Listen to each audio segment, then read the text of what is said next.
high-speed pass to start with the Osprey in conventional aircraft mode. And those enormous propellers slash rotors, which have a diameter of 11.6 meters or 38 feet each, so much in evidence.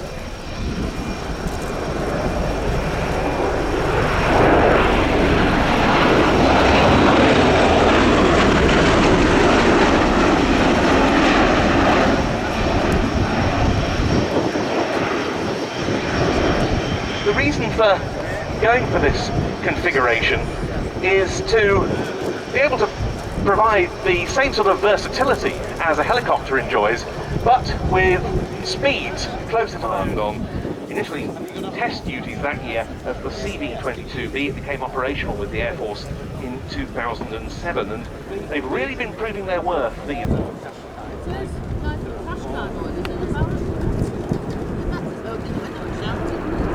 We'll shortly see the aircraft beginning to decelerate and convert to VTOL, vertical takeoff and landing mode.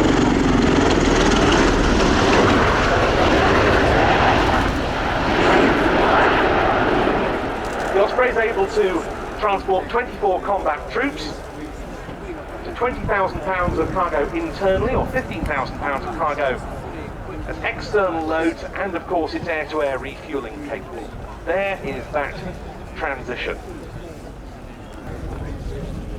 This is the Air Force model, the CV-22B, which performs long-range missions in support of US Special Operations Command. It infiltrates those forces into hostile zones, resupplies them once they're there, and then exfiltrates them at the end.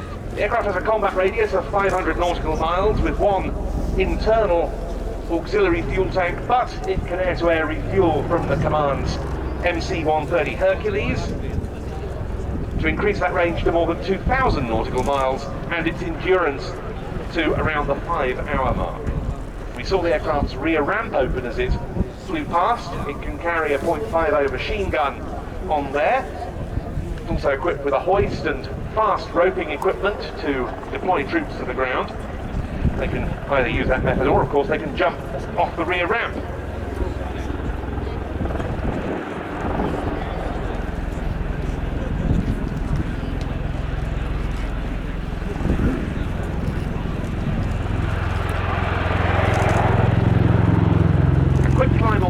To about 500 feet, and there's the transition to aircraft mode. Rotors tilting forwards, increasing. The critical thing with that is the timing, the phasing. At the beginning it's rotor-borne flight, so it's the rotors. At higher weights, aircraft style takeoffs are more common, but you can still perform a jump takeoff.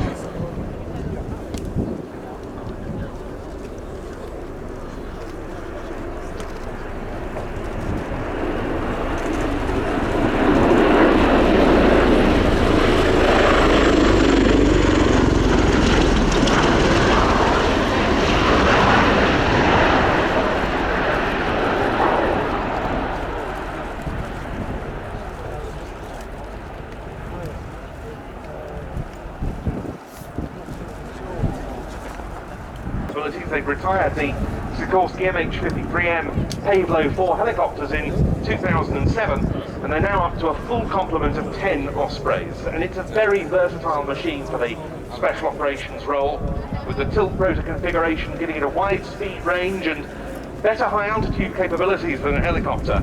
The US Air Force is looking at arming its Ospreys. It has a requirement for a forward firing gun, and the whole fleet is getting new radars. And there are new roles for the type as well. It's now being built for the US Navy's Carrier Onboard Delivery role, COD role, helping keep the aircraft carriers at sea resupplied, replacing the fixed-wing C-2 Greyhound, and the first Ospreys for that role due in service in 2021. Beyond that, Boeing are looking at anti-submarine warfare and gunship versions. They've tested rocket and missile armament on the Osprey. It's It's been suggested also the V-22 could be turned into a...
So I think from a troops perspective, it's the wide speed range that is the key advantage. As personal umbrellas. We also strongly advise traders, aircraft crews and personnel on the showground with items which may be affected by wind, such as temporary flags and furniture, to take suitable precautions. Thank you, Sam. Final pass before departure for the Osprey.